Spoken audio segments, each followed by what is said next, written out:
So eto na mga kaibigan, Barangay Ginebra matapos nga pong manalo kontra sa koponan ng NLEX Road Warriors sa score na 119-91 ay kinakailangan pa rin magdagdag ng bagong player o big man at hindi pwedeng maging kampante. And before that kaibigan, please huwag kalimutan mag-like and subscribe and pa-hit na rin po ng notification bell. Maraming salamat po.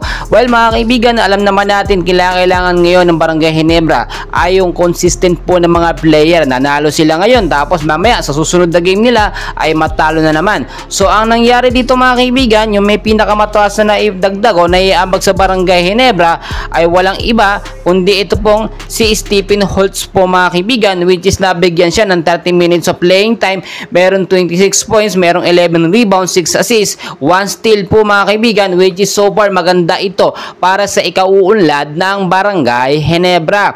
Marami ding nagtaka mga kaibigan dahil bumaba nga po ang appearance ni Justin Noypi Brownlee. Nabigyan naman ng mahabang playing time, meron 38 minutes po, no? Pero meron lamang siyang 13 points, may 7 rebounds, may 9 assists, isang steal at 1 block. Pero mga kaibigan, kung titignan nyo, hindi tayo dapat magdepende sa kanyang puntos na iambag, no? Magandang rebounds si Brownlee mga kaibigan.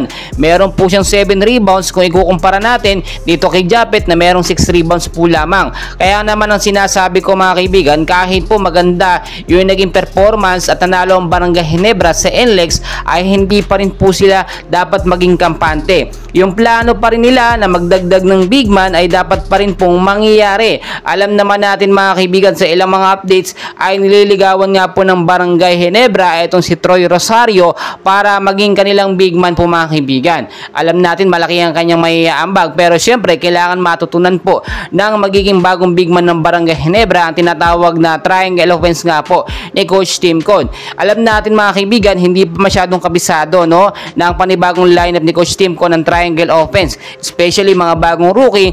Kasama na po dyan si RJ Abarientos, pero sa naging laban kontra sa NLEX ay nakita natin unti-unti na nakakapag-adjust po ang Barangay Ginebra.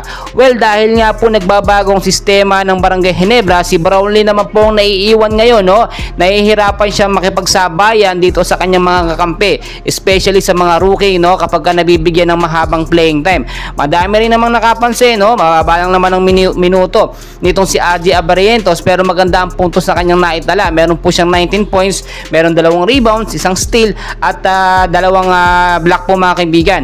But kung titignan nyo, hindi po yung sapat para maging malakas ang Barangay Ginebra at magkampiyon ngayong season.